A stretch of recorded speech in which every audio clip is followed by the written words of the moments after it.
Welcome back to the Anachroschism. When we last left off, it was a considerable amount of time ago, so consider me welcoming you as much as I am welcoming back the entire party to the table, as it were, the virtual table. Some things have happened, like Jason had a work situation come up, and then a pandemic broke out, and some other stuff. So, we'll have to go over what's happening exactly, and we'll have to kind of be patient with me, especially because Lord knows what I have forgotten in this span. I went back and reviewed some things, and it's been so long that we'll see how it goes. There's a disease now in our campaign to reflect real-world events. Actually, there is a disease in our campaign. That's right. We'll see if that story Chris gets is prescient. followed through on, or if it gets quietly pushed to the side. That's a little too poignant. Art imitating life? No, not in this case. I'm much more of an escapism fan when it comes to my pop culture. So, yeah. So that's going to make something awkward down the road, but we'll cross that bridge when we get to it. Is it the Anorak virus? Yeah. We have to find another language's word for sun, and I don't know anything else besides Spanish. I can't help you there. Like the soul virus. Mm-hmm. It's all about That sounds soul. especially bad. A virus for your soul. You know? Yeah. Yeah. Meaning? Siphons off your magical abilities. Yeah. So anyways, Your we're soul gonna is sick. try and keep things somewhat light and happy as much as we can, given the situation, because that's what you have to do. So, when we left off last time, which was in January for us, although I just posted a couple of episodes more recently, but was Yikes. when the group was back from the second leg of the Conatus. They had made their way back through Frosthaven, climbed aboard the same cargo vessel that had ferried them across the, whatever that little body of water is, that strait, and gotten back to Fort Cross, and then we very quickly had them go back to Waychester so that we could be set up for what was happening in the next session. And then some things got in the way of that. So as it is, the group is basically back at Waychester. At the end of the last episode, I think on air, maybe off, we talked about what they might be looking to do with the remaining time they had left, which was just a couple of days, maybe 3 max. And as such, it's time for everyone's individual adventures. And the question then is, who wants to go first? Oh, God. You all gave me guidance as far as what your character might be looking to do. You might not even remember what that guidance is, but it's going to become apparent once your turn comes anyways. I so- don't remember. I think Lena should go first. I don't want to go first. I definitely don't remember what I was planning on doing. I was Was I looking gonna- for punishment. There you go. I was gonna say, I think I might have been doing research. Is that what I said I was doing? That is part of what you were doing, yes. Look at that. And I think I was looking for spells. This was another thing I wanted to do. Maybe. Well, it's certainly what I want to do now. Just but like, that's I'm pretty sure I leveled up to level 13 Yeah. too. If you wanna, we can do that part first if you want. Let Kerash go. Wait, what? Let Kerash can go. You know, let's give the man the spotlight. Kerash, you lead. Yeah, Kerash. Have you ever seen that episode of Community where they roll the d20 and like each outcome is something different? That sounds awesome. Depending on what they roll, they have one of them has to go answer the door, and depending on which one answers the door, things go wildly different directions. That's what this is like. Oh, I like it. It's That's a fun. really good episode. So, Kerash, Yes. you had told me, this is sounding like some kind of like Maury Povich thing, like, you are not the father. Oh, yes! Yes! Flip your chair over and dance. That was always the best when they danced. It's like, wow, that's kind of insensitive, They're like, actually. Oh yeah, my wife's sleeping with other people. Well, that's what I'm saying. It's like they're always like, yeah. they'll be like, "You're not the father." They'll be like, "Eat it, bitch," and I'm like, "Whoa, what the hell, man?" No, I'm gonna stick with you no matter what happens. We're Yeah, gonna raise that's this always baby where together. they're at right before. No, you cheating whore. Mari. Yeah. So, Kerash, you had expressed an interest in looking into the Dragonborn at Fort Cross in more detail, since it's a relatively short journey from Waychester, something that you could fit into the next 2 or 3 days and still get back with plenty of time to spare. Yes, I do remember none of this. Excellent. Well, it's what you told me, so if you lied, you have to go confront your past self, because Yeah. it's too late now. So the only question to me was basically going to be, are you taking the cart to do this, or are you just taking one of the horses, leaving the cart behind, riding out, walking? Oh God. Well, there's no way on God's green earth I'm getting on a horse.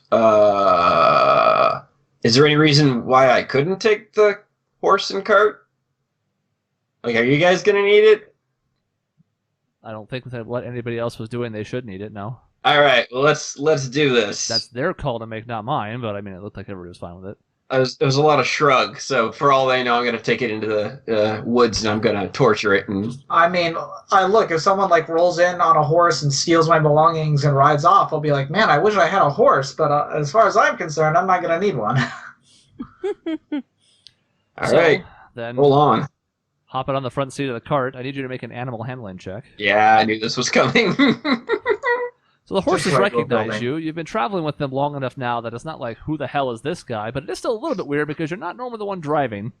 Also, I would rather eat it than ride it, so... That's correct. And I think they've probably heard those whispers from time to time. Shh, lies. 12. Okay. It is a bit helter-skelter at the beginning.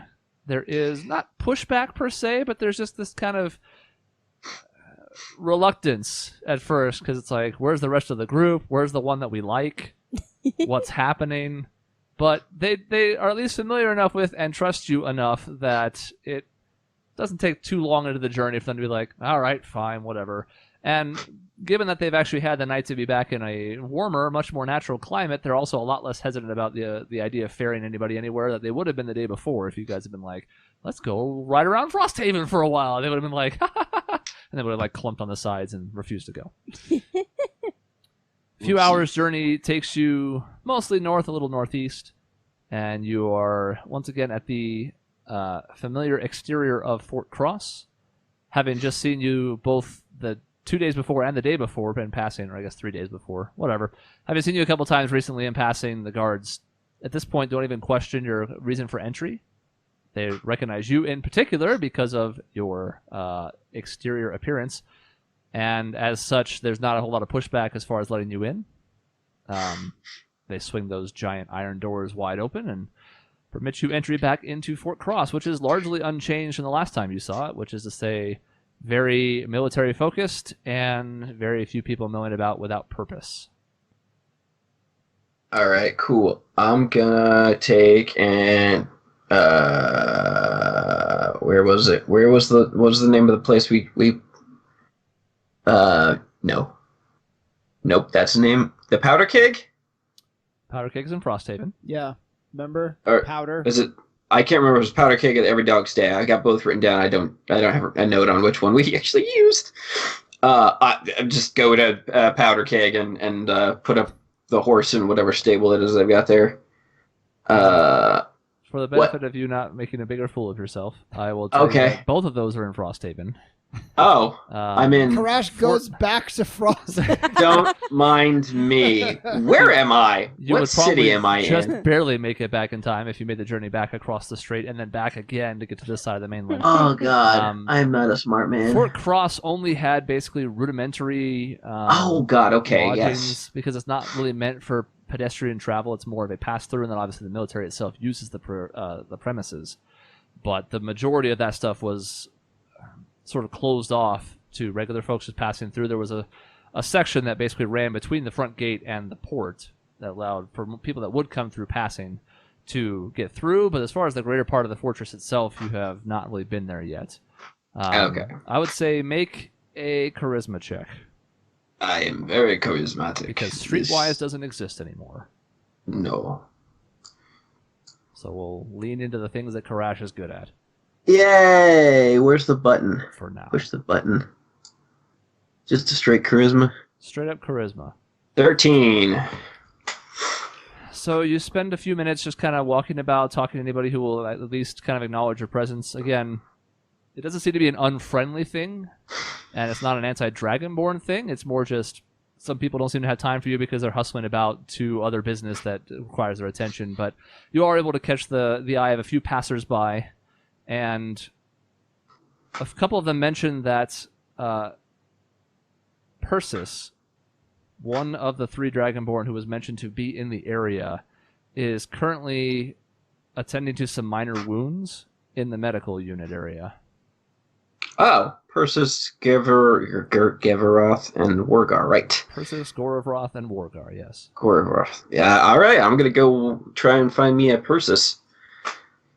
And a couple of soldiers run off, just to double check on something at the port.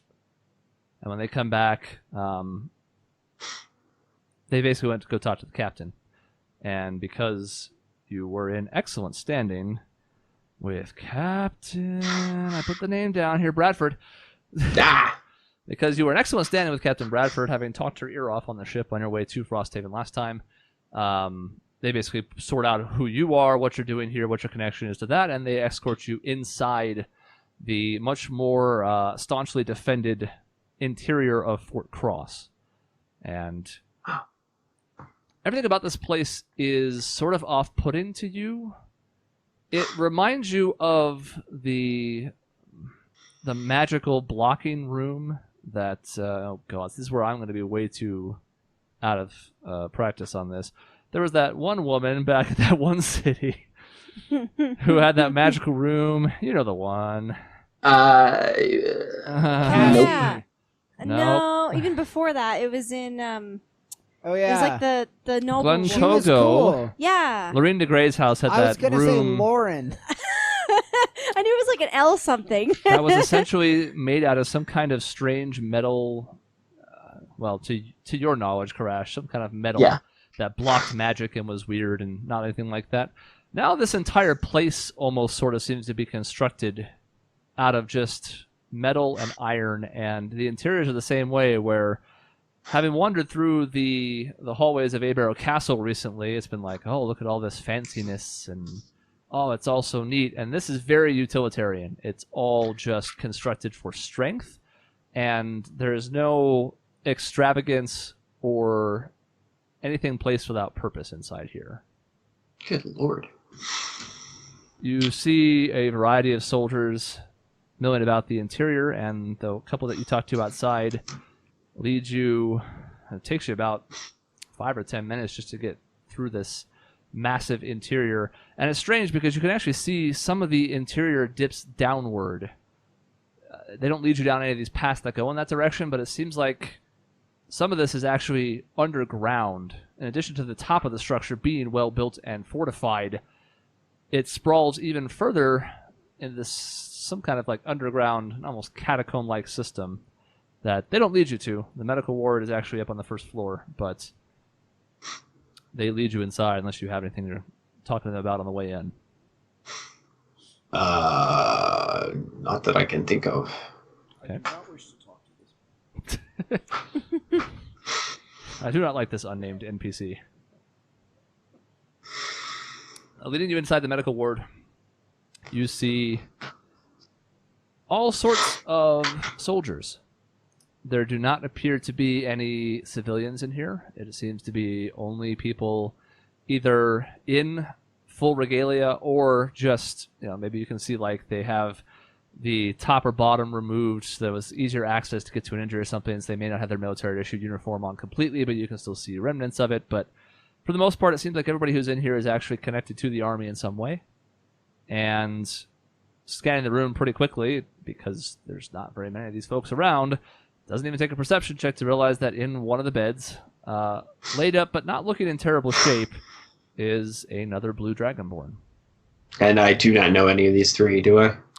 I would say that they're all names that you recognize, just because there were not that many of you on the island to begin with. Okay. Gorovoth in particular is one that you have at least some small connection to, but beyond like a cursory understanding, no, there's nothing else that's like, oh yeah, my old drinking buddy Persis. Yeah, I didn't think so either, but... Yeah. Plus, I'm totally sexist and wouldn't drink with a lady, so... Damn. Persis? And Dragonborn sort of looks up at you, seems surprised to be being addressed by anybody to begin with, and then upon seeing you, seems additionally surprised. Says, Oh. That's fine, go ahead. I didn't have anything good to say. I was just going to say my name, so... Well, say it then. I am Kerash. I do not know if you know my name, but I am Mysterian. There is this sort of quiet, almost sense of relief mixed with this surprise.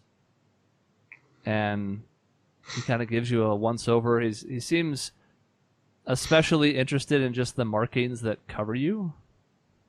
And he says, "It is good to see you, Kerash. I have heard about you, but to see you in person it is something else entirely." Have heard of me? Well, you see, there's a kinship among people who ride the seas. You must understand. From what I hear, you spent no small amount of time on them yourself. Yes, I was sailing for the better part of 2 years. I did not know. Why am I speaking with this accent? We can still talk Draconic both. Yeah. If you'd like I'm just to, going to sure. speak Draconic and also not do this stammer for the rest Well, of then the I day. get to be completely loquacious. Let's do this. Yeah! Yeah. I was a sailor for the better part of 2 years. I didn't realize that anyone else was. I'd never seen or heard anything of any other of Mysterian out on the seas. How have you been? Have you seen or heard of anyone else, or have you seen any of the rest of our clan? He says, "Well, Gorevroth and Wargrar and myself, we decided to do something that was at least close to what we were used to. And being an avid fisher myself, spending time on the water seemed to make some sense. And we thought, what better way to try and find people than to spend time on trade routes and hearing all the rumors we could find from different docks and ports. And so for the better part of a year or so now, the three of us have been taking on whatever free time that we had to latch on to any ship that would take us. We primarily run this route here. It was the first one that really seemed welcoming to people that were different like us, but we've been spending time just traveling anywhere we could. We run this route the majority of the time, and in between, if there are open assignments elsewhere, we take those and we see who else we can find." Have you any? God damn it! Gotta keep doing it. Do you have any recollection of what happened to you after everyone was taken? He says, "Well, I've talked with the other two about this. They don't remember quite as much as I do, but I remember pandemonium. It was so sudden, unexpected, that people seemed to be running every which direction, but I, for one, managed to escape because there were some of us who got out on smaller rafts, a couple of smaller boats. Felt like with the force that Bereave was bringing, anything that was smaller was better at avoiding detection, and they didn't seem to care if a couple folks got away on some makeshift raft. They were going to take out any bigger ships that tried to leave, but it did seem like a few dozen of us escaped that way on small and large rafts, and even a couple of the tinier boats without sails, ones that could be paddled. Made for a hell of a trip to the mainland, but at least some people got away that way." Have you heard any word about Bereave or where he may be? He shakes his head. He says, "Unfortunately, even though we hear a lot of tales about scattered Dragonborn and people who are making new lives for themselves, or people regrouping at the Altar Archipelago, haven't heard much about Bereave. I did run into Udajin about 6 or 7 months ago." Where? Says, hold on, I got that too. There it is. So I was running a trade route from South Shore to Lycidian and bumped into her in South Shore at the time. Time together was short. I only had about a day's time on land before I had to head back out, but we were at least able to catch up a bit, and let me tell you, she is singularly focused right now. On what? On Bereave. Oh, yeah, that sounds about right. Is she well? She was in good spirits, considering. I remember her being much more kind, especially to us. There was always that fierce determination that she had, but this was something else. This was not just thinking of the clan's best interests. This was something... And he kind of like looks down for a second and he goes, darker. I can understand her desire for revenge. I would love to be there if she were ever to get her hands on Bereave, but it does seem like what happened to our people has changed her in some way. It's changed all of us. It's the end of what we were, and we're what few we are. They're scattered. I've run into a few, but for the most part, there's only a handful of us that I've met in the years that I've been gone, and there is some word of trying to regather on the Alter Archipelago. I don't know if Udajin told you or not, but they're trying. Who they find, what they can. She mentioned it, yeah. She mentioned Kava's efforts, and I think her trust in Kava is what lets her spend so much of her focus on tracking down Bereave, because she trusts her. And by the same token, she mentioned the possibility of regrouping there to me, but I told her I thought my efforts would be better put to use elsewhere. If we managed to round up all of us, I would love to return to whatever home that is. Truth be told, I'd rather go back to the Blue Isles and see if we can't make something of it. I have no problem against whatever home might be if we're together, but I don't know. The handful of other Blue Dragonborn I've interacted with seemed like they were... I don't know if I want to say scared, just... They didn't seem like they wanted to return home. It seemed like they were either happy with their new lives, or even if they weren't, still uneasy about returning, like they didn't feel safe there anymore. I don't blame them. As long as Bereave is alive and breathing, he can just as easily slip back and do what he did to us the first time again. As long as he's alive, there's a risk that we'll always be chased, because the bastard knows that we all want him dead. He kind of nods. He says, I agree. And, everybody works through things differently. That's why I have tried to forge my own path. I know Gorvaroth and Warg are the same way, where this is something that we could do that we felt was useful and also kind of helped fill the time in the interim until we figured out what on earth to do next, because everything changed that day. And I don't know. I think it's also why I understand where Udajin's coming from, because I'm sure she feels like whatever chance we have of restoring what we had before, like you said, is non-existent until Bereave pays for what he did. And until we can find the majority of Mysterian, who knows where they are.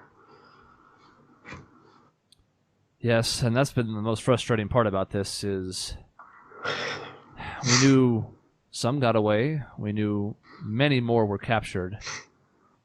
We have still not been able to find a larger group of us. In fact, it's getting to the point now where it's been a couple years and I'm starting to wonder if Bereave didn't just capture most of our people, if he didn't end up slaughtering some of them in the process as well. Or if, even if he didn't do it himself, when he traded them to whoever else he ended up bartering and selling them for, that they didn't mistreat them in some way. I mean, we've seen scattered folks here and there, maybe, I don't know, couple dozen over the last couple of years, but it feels like there should be more. And it's starting to get to the point where we've traveled over almost all of this continent, and I don't know where else we can look. Is there anybody around us at this point, or anybody that's like giving us any kind of a side eye? For the most part, people seem to be going about their own ways. Some of them are more seriously injured and resting, and don't even seem to be either conscious or awake. But no, nobody seems to be paying you any particular mind, especially after the initial surprise of seeing like a second Dragonborn wander in. Okay. One that was not in typical military garb, so they're kind of like who's this guy? But no, for the most part, it doesn't seem like anybody else is paying you mind to the conversation. Does anyone else around here speak our language that you know of? Shakes his head. He says, no, for the most part, the three of us get by on common. Seems to do the trick for just about everybody here, but we haven't really come across too many others who speak our language if they are not of our clan. I'm gonna get a little quiet then. There is a possibility that there is something at play here where a more powerful individual has been kidnapping people for what sounds like use of some war machine, and I'm not entirely sure of what's going on, but we have found some such people basically asleep in boxes. It's bizarre, but I'm hoping that there are more elsewhere, and there's a possibility of anything. But I'm hoping we can still find them alive and well, if unconscious for some time now. And sort of, quietly under his breath, he says, "Well, that is good to hear, I suppose. It's a step in the right direction. Where did you come across these?" Oh God, what was the name of that fort? The Sanguine Stronghold. The Sanguine Stronghold. The red something or other. Yeah, so it's been from the Sanguine Stronghold on the eastern end of the continent. Yeah. He kind of seems to be thinking for a moment. He says, "Interesting. If that's where I remember it. It's sort of inland, and it's not a place we would have really considered looking, but it also does make some sense. Well, it is good to know that there are others out there trying to reunite us. That gives me some relief. Udajin would be happy to hear it as well. If I come across her again, I will let her know." Yeah,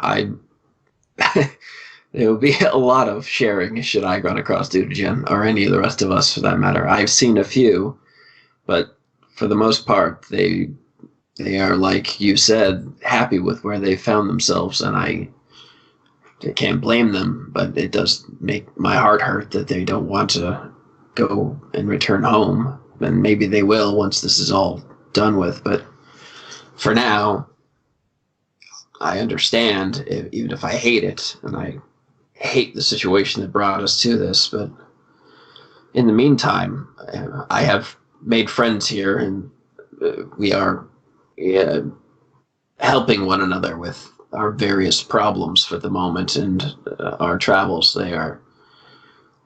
They've been good to me so far.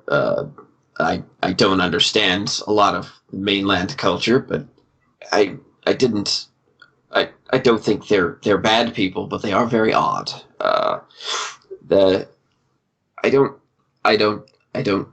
know how long I'm going to be on the mainland, trying to find people or trying to help my friends with their various journeys, but I believe that I've been called to find these people, and that I will find the answers I seek with them.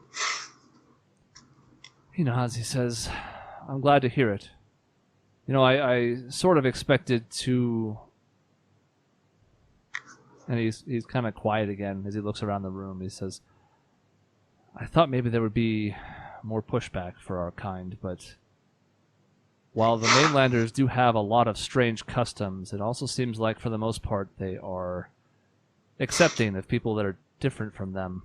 Maybe because they're so different themselves. I mean, we look different than a lot of them as well, but I think for a lot of people they're just trying to make it, and maybe they haven't had the same experience we have, but it seems like a lot of people are going through a hardship of some kind, whether big or small, and we've been able to help people in our own way this way too, not just trying to find our own kind and help them, but I've been well treated by Captain Bradford. I have enjoyed my time on the Century Hawk, and while I would much rather be home, I am content here.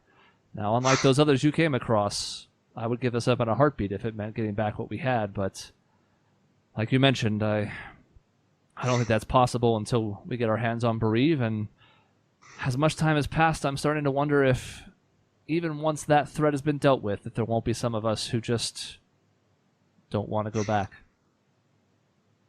I wouldn't blame anybody. There's an awful lot of memories there that are going to be very, very hard to look at or see again, so if that's their choice, that's their choice. We can speak to them and share the dream, but we can't drag anybody back. And that's assuming we find Bereave. Oh, even though it's been a while now, having seen the determination in Udajin's eyes, she'll find him. If he is to be found, she'll find him. That's true. I don't believe she's ever failed at anything she decided she was going to accomplish. That's going to be an interesting day, though. There are many of us who would like to get there first, so first come, first serve, as the mainlanders would say. Yeah, I don't envy Bereave if she ever gets her hands on him, and I don't envy him. From what Udajin said, and she didn't want us to talk about this too much, but I think she intends to make an example out of him, and what exactly that means, I don't know, but I have a feeling it's going to be uncomfortable for our traitorous friend. I don't believe she can do any less, unfortunately. If she shows any kind of favoritism towards her own child, then there will be other issues. And sad as it will be, he deserves what he gets. He's done nothing but evil in my mind. I can't fathom how she must feel. He was never a perfect child, but he was never this. Never in my mind, at least. He kind of nods. He says, I think that's why her countenance has darkened as much as it has. This is fun. I only use these words because I'm not in Dragonborn Common. I think the reason that she cares so intensely about this, I mean, anybody would, given what he did to our people, but it's because I think she feels guilty. Even if she couldn't have stopped what happened or seen it coming, and I don't think she could have, I think she still feels responsible. More so than ever before. She would have been responsible for all of us no matter what, but because it was him, he just kind of shakes his head, just kind of staring off in the distance. He goes, I don't know. I wouldn't want to be in her shoes, and I sure as hell wouldn't want to be in his. No, though. She deserves better. She's always been a good and fair leader, but I do not understand the burden of a parent, so I will not pretend I'm going to get into the stilted talk again. I will not pretend that I understand, nor will I pretend that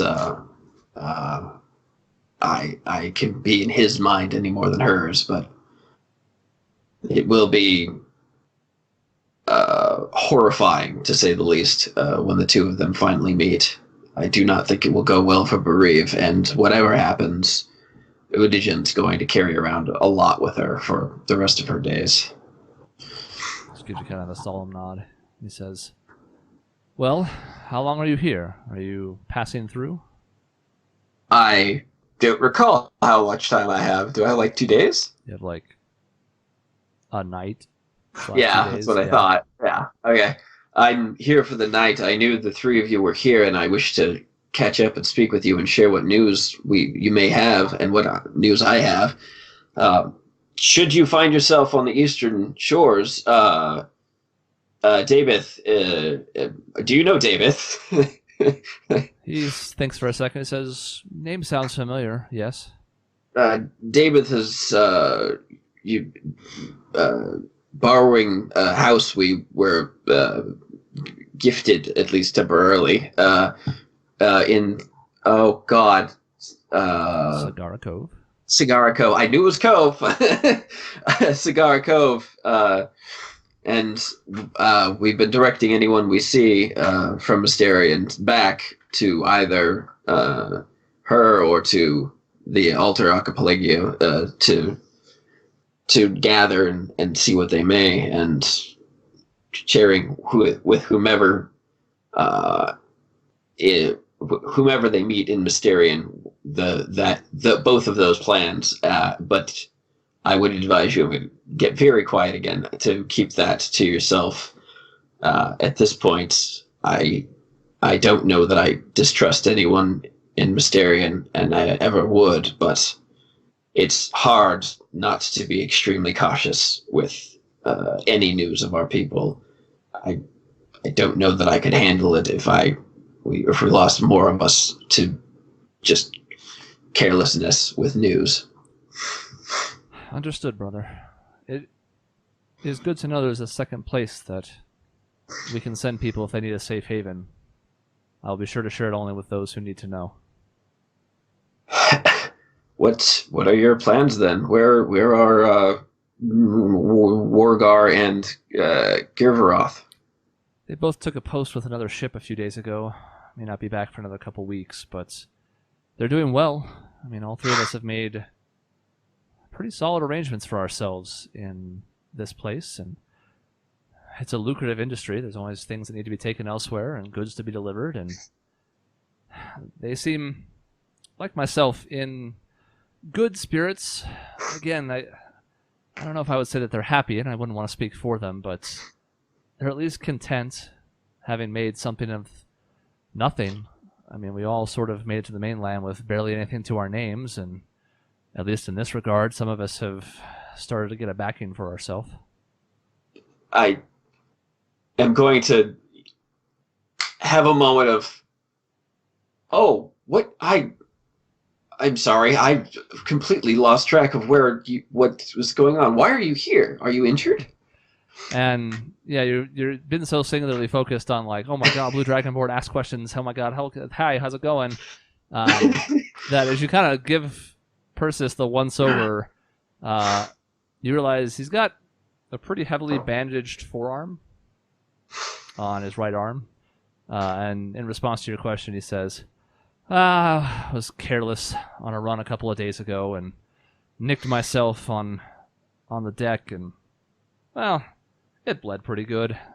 I could be back out there if they needed me, but they said to take a couple days to rest up and make sure it healed properly, and we're not short-handed right now in the Century Hawk, so I followed their orders.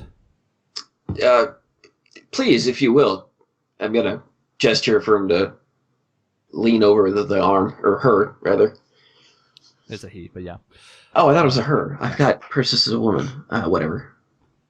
Persis is a lady. I apologize. I'm going to punt 5 points of lay of hands into the arm. Okay. You kind of... Shiny, glowy. Yeah, right, basically on where the bandage is, and there's a glowing, and it's... There's this moment where he just kind of like moves the arm and is kind of like, you know, seeing what the range of motion's like, says, oh, that is much better. Well, hell, maybe I'll be back to duty tomorrow after all. Unless you decide to spend this evening getting completely drunk, I would imagine that would be perfectly acceptable. If you don't mind, you can walk and talk for a moment, and I stand up, and I'm going to start moving through the room and healing people as I go. Okay. Make a medicine check. Alrighty. 15.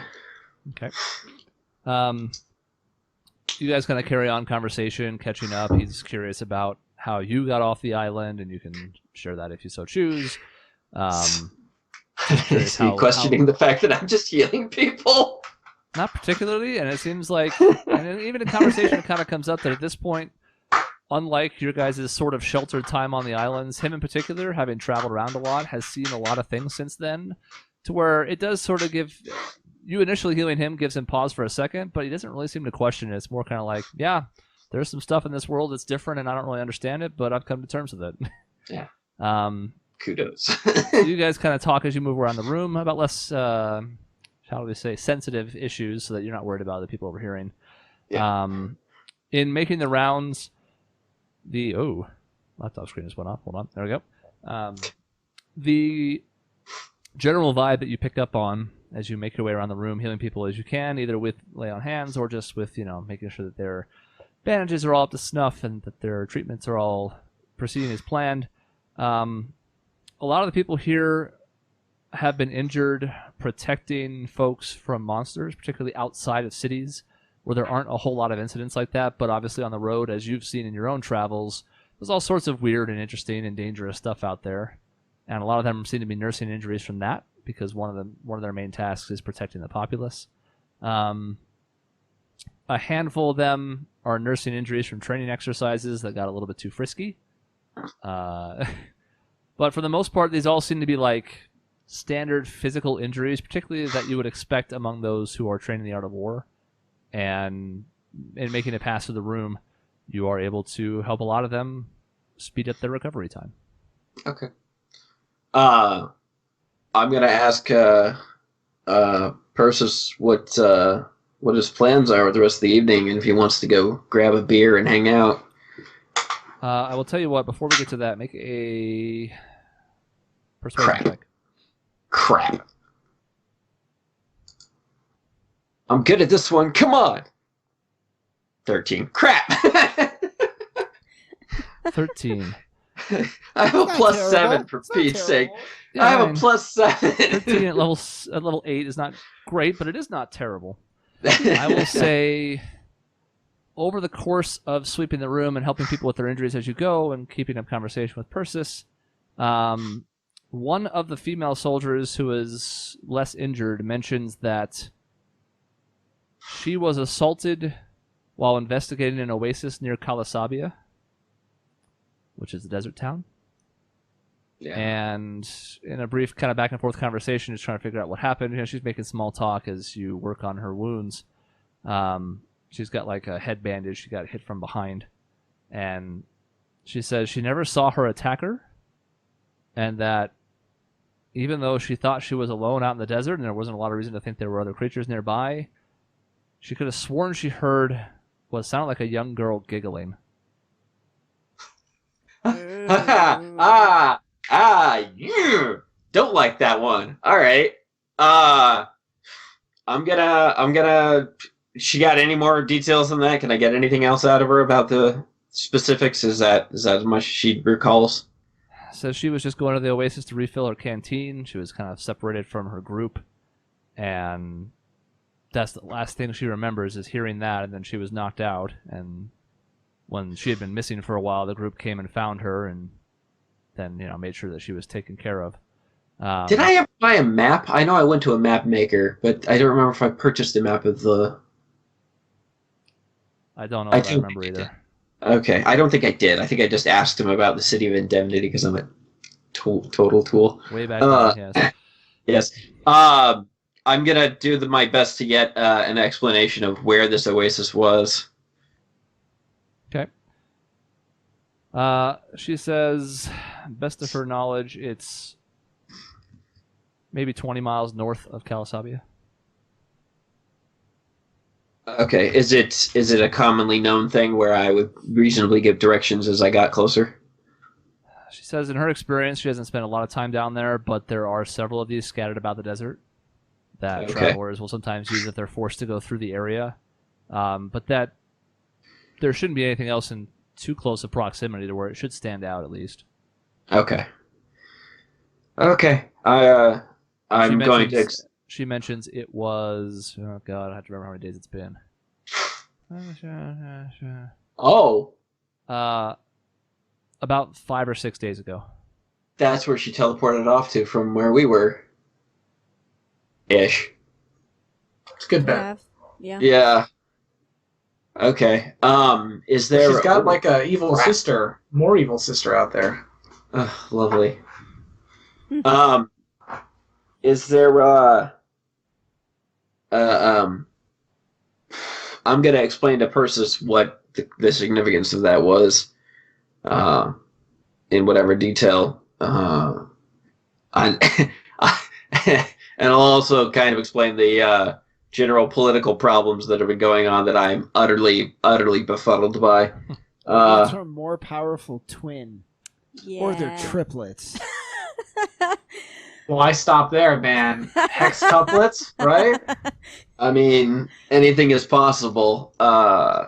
And at this point, I'm going to suspend my inability to imagine the insanity that is this continent. Oh,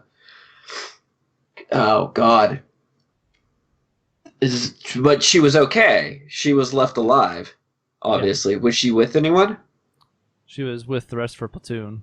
About a half dozen or so of them, but she again wandered off by herself.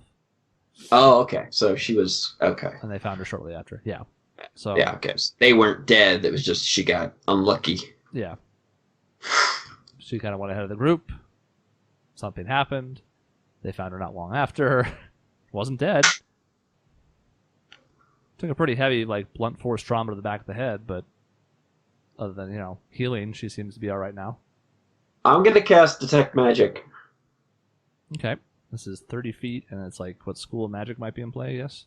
Yes, it described to me the basics there. I remember it better 2 months ago. That was weird. Yeah. You do not sense any magic within 30 feet of you. Okay. So whatever lingering effects seem to be entirely physical, and head wound certainly matches her story. She's got a bandage around her head, and it seems to be concentrated on the backside there. But it doesn't seem like there's any magical effects currently in play. Okay. I'll make sure she's healed up too, if I have any left.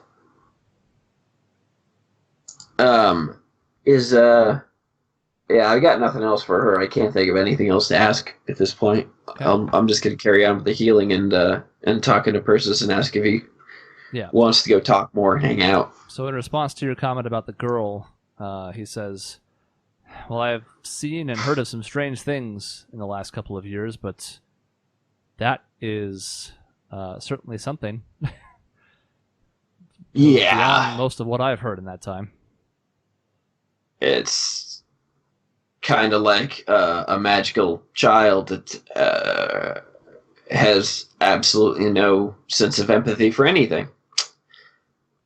Very, very unsettling. Well, I would say I'd keep an eye out, but I am not eager about looking suspiciously at every young person that passes through here. But luckily, we don't get a lot going to Frosthaven, so maybe she'll stand out. I don't know what about her would not stand out, but you get close enough. I don't suppose you have any news of weird and odd behaviors and things that have been going on this end of the continent. Says no, not recently. Recently? Well, I'm gonna laugh at that. You know how it goes when you're out on the sea. You hear strange tales, and some of them are folklore and myth, and a handful of them end up being true, right? Or at least half-truths told by a drunken sailor the morning after, but sure. Sure. And in response to the offer of going for a drink or two, Persis is on board. Cool. Says there's not exactly going to be anything fancy available here, and it's not really worth the trip across to Frosthaven, but there are ways to make that happen. And anything else you'd like to ask in like specific, or are you just? I can't think of anything else to ask specifically. He didn't know anything about where anything had been. He didn't have any more names to give me for people or any places that he'd seen anywhere Dragonborn besides Udijin. His plans sound like he's going to keep jumping on boats as he sees them. But he does encourage you to send word when the situation changes, whether that's Dragonborn gathering at one of those two sites and or Bereave being put in the stocks and pillory. Yeah. Or, as I expect, his blue scales removed from his person as he is left in the sun to rot and dry. But that's just my opinion. There's a whole lot of theories about how he could be tortured to death. Yeah. Well, I just would go with the literally, if you aren't a member of the Blue Dragonborn, you don't get to keep your scales. So, literally, in Dragonborn, the worst insult you can call somebody is scaleless. So, good stuff. Mm-hmm. He's already clanless as far as we're all concerned. So, or at least I am. No, I got nothing else. I'll just hang out and spend some time with him, and then get ready to leave in the morning. Okay. So you get to have one of the nicer evenings you've had in a while, just having a chance to catch up with someone who's familiar with your situation and being able to speak Draconic more freely. I mean, you dabbled with it with Thea for a bit, but for the most part, it's been rare being able to actually speak in your home tongue, and it's a. Again, it's nice considering everything that's happened and is still yet to come. It's at least a nice little reprieve, and They put you up in very rudimentary lodgings outside the more walled-in part of the fort, back in that more common walkway area. But it's a bed. It's still better than some of the sleeping arrangements you've had recently, and you get a full night's sleep and can head back to Waychester in the morning, except you seem to have thought of something. I have one question. I'm going to ask him if the crazy monster stuff is something that mainlanders have talked about a lot and it's just a thing that happens, or if I'm crazy and this seems weird, because it seems weird to me. Like what monsters in particular? Just the ones that Just are... the fact that there are monsters everywhere, just kind of well, I've heard of sea monsters, but like our island in my mind was monster-less, more or less. Yeah. And so it's a little odd that so many odd and creepy and dangerous things that exist on this freaking continent. And he basically says, like, yeah, it is certainly strange from where we came from. It's also part of why I don't spend a lot of time going inland. It's a lot easier to stay in the towns that are on the docks and by the ports and not venture off because, yeah, I mean, we hear stories all the time about people who are either out and about and get attacked by something, or people who get killed by something, and then, as you know, fear spreads, and then it becomes a legend that's even bigger than what's actually out there. But all sorts of weird things I've discovered in my time out here. Yeah. Fair enough. And so ends intermission-Kerash. Nose goes. Am I gonna get back to the house, or are we gonna come back to this stuff later? You can Get back to town. the lodging you have arranged in Waychester.